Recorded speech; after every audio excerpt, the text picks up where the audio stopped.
भारत और अमेरिका के बीच हुई एक बड़ी ट्रेड डील ने पूरी दुनिया का ध्यान खींचा। इस डील से भारतीय कारोबारियों और एक्सपोर्टर्स को एक ऐसी राहत मिली जिसकी उम्मीद लंबे समय से की जा रही थी। अमेरिकी प्रशासन ने भारत पर लगाए गए भारी भरकम टैरिफ को 50% से घटाकर सीधा 18% कर दिया। इसके साथ ही रूस से तेल आयात करने की पेनल्टी के तौर पर जो 25% ज्यादा टैरिफ लगाया गया था, उसे भी पूरी तरह वापस लेने का फैसला किया गया है। नमस्कार, मैं खुशी चौधरी और आप देख रहे हैं एबीपी लाइव।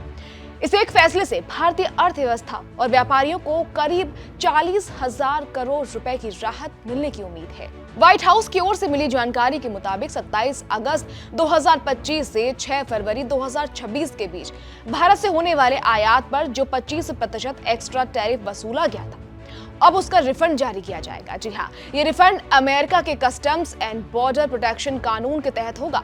हालांकि ये पैसा सीधे भारतीय एक्सपोर्टर्स के खाते में नहीं जाएगा।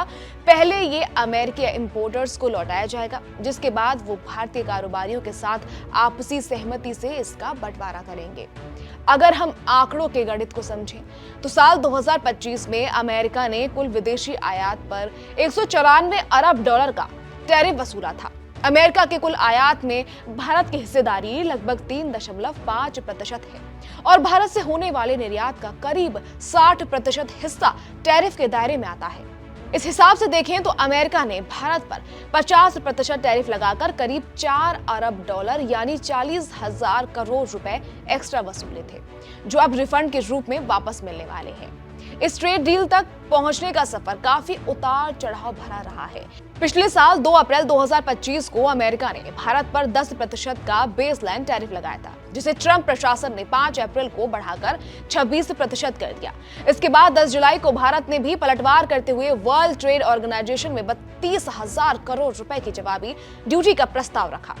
तनाव तब और बढ़ गया जब 6 अगस्त 2025 को रूस से तेल खरीदने के कारण भारत पर 25% ज्यादा पेनल्टी टैरिफ लगा दिया गया, जिससे कुल टैरिफ 50% तक पहुंच गया। लेकिन अब फरवरी 2026 की इस डील ने सब कुछ बदल दिया है।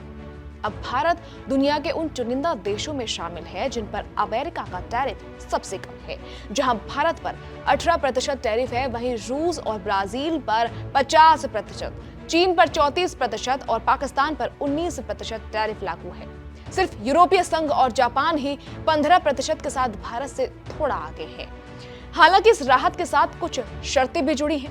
राष्ट्रपति डोनाल्ड ट्रंप ने भारत पर कड़ी नजर रखने के लिए वाणिज्य, विदेश और वित्त मंत्री की एक टास्क फोर्स बनाई है। अगर इस कमेटी को लगता है कि भारत दोबारा रूस से तेल मंगवाना शुरू किया है, तो वो तुरंत 25% पेनल्टी टैरिफ फिर से लगाने की सिफारिश कर सकते हैं। वहीं भारत सरकार का कहना है कि ये डील हमारी अर्थव्यवस्था को नई उड़ान देगी। केंद्रीय कृषि मंत्री शिवराज सिंह चौहान ने भरोसा दिलाया है कि इस समझौते में भारतीय किसानों के हितों का पूरा ध्यान रखा गया है। आलू, प्याज, अनाज और कई सब्जियों को भारत में प्रवेश की परमिशन नहीं दी गई है। वहीं वाणिज्य मंत्री पीयूष गोयल ने इसे लेन देन का मामला बताते हुए कहा कि अगर हम अपने बाजार खोलेंगे तभी हमारे किसानों के लिए अमेरिकी बाजार खुलेगा और उनकी आय बढ़ेगी। अमेरिकी राजदूत सर्जियो गोर ने भी इस डील की पुष्टि करते हुए उसे प्रधानमंत्री मोदी और राष्ट्रपति ट्रंप की मजबूत दोस्ती का नतीजा बताया है। हालांकि रूस की ओर से इस पर थोड़ी अलग प्रतिक्रिया आई है। क्रेमलिन के प्रवक्ता दिमित्री पेस्कोव का कहना है कि भारत सरकार ने अभी तक ऐसा कोई आधिकारिक बयान नहीं दिया है जिसमें रूस से तेल की खरीद बंद करने की बात कही गई हो। साथ ही ट्रंप के उस दावे पर भी सबकी नजरें हैं जिसमें उन्होंने कहा था कि भारत अब ईरान के बजाय वेनेजुएला से तेल खरीदेगा, जिसकी पुष्टि भारत सरकार ने अभी तक नहीं की है। कुल मिलाकर ये ट्रेड डील भारत के लिए एक बड़ी जीत है, लेकिन आने वाले वक्त में रूस के साथ रिश्तों और अमेरिका की शर्तों के बीच तालमेल बिठाना भारत के लिए एक बड़ी कूटनीतिक परीक्षा होगी। फिलहाल के लिए इतना ही। आपकी इस पर क्या राय है, कमेंट करके जरूर बताइएगा और देखते रहिए हमारा चैनल एबीपी लाइव।